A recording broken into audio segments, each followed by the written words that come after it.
हाँ अभी हल्ला कर लो तुम लोग, बार बार एक एक बात समझाना पड़ता है, कम वक्त सब कहीं का। देखो चौथा का जो पहला क्वेश्चन है, इसमें बोला है निम्नलिखित समस्याओं में रैखिक समीकरण के युग्म बनाइए और उनके हल यदि उनका अस्तित्व हो तो किसी बीज गणितीय विधि से ज्ञात कीजिए। ठीक है, यानी कि कोई भी बीज गणितीय विधि, तो अभी तक तुम लोग कई गो विधि पढ़ लिया सब, 3 गो, प्रतिस्थापन, विलोपन और वज्र गुणन ना। तो जिससे मन करेगा उस तरीके से तुम लोग बना सकता है सब।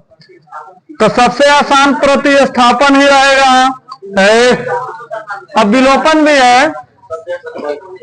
देखो पहला क्वेश्चन हम लोग कह रहा है, एक छात्रावास के मासिक व्यय का एक भाग नियत है तथा शेष इस भाग पर निर्भर करता है कि छात्र ने कितने दिन भोजन लिया। फिर कह रहा है जब एक विद्यार्थी एक को 20 दिन भोजन करता है, 1000 छात्रावास के व्यय के लिए अदा करना पड़ता है। यानी कि कोई विद्यार्थी है जिसका नाम ए है, वो 20 दिन खाना खाता है तो कितना रुपया देता है हॉस्टल में? 1000। और एक और दूसरा स्टूडेंट है बी, जो 26 दिन भोजन करता है तो वो 1180 रुपया देता है। तो नियत भाड़ा और प्रतिदिन का भाड़ा हम लोग ज्ञात करना है। नियत भाड़ा के माने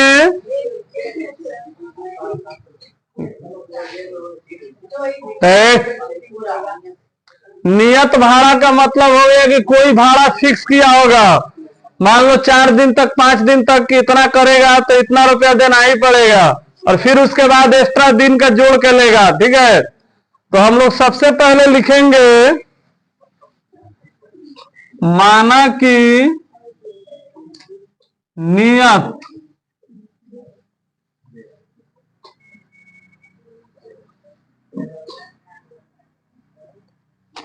माना कि, ऐसे लिख देंगे, माना कि भोजन का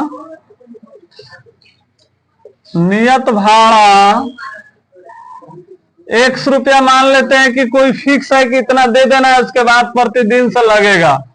और प्रतिदिन का जो है,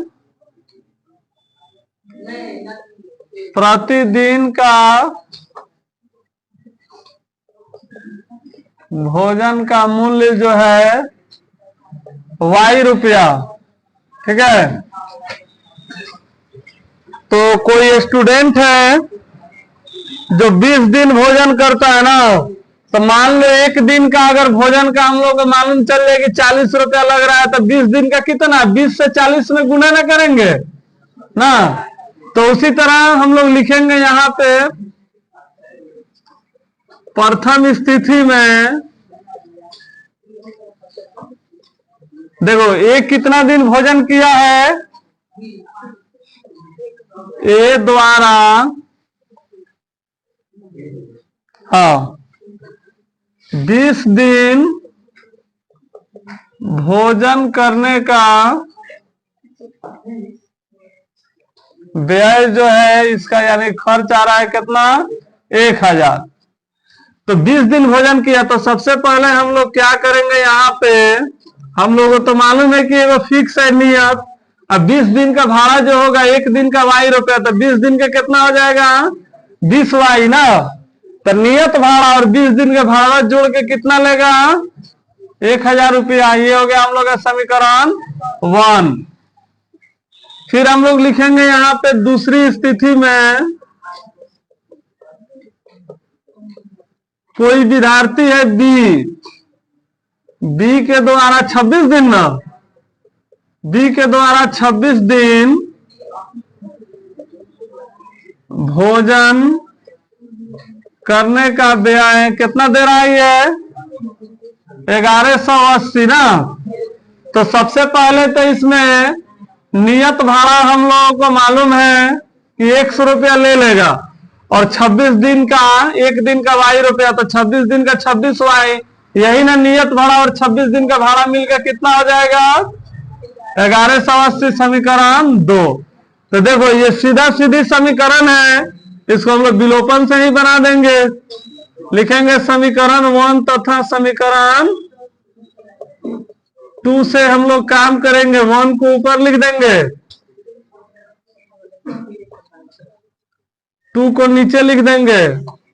और इसमें तो गुना करने का झंझटे नहीं है, क्योंकि हम लोग क्या बताए थे, पहले x वाला को देख लेंगे बराबर है कि नहीं, या y वाला को बराबर नहीं रहता तो इसके ऊपर से सब में गुना, इसके सब नीचे में गुना, और नहीं तो कोई एक अंक से गुना करेंगे जो बराबर हो जाए।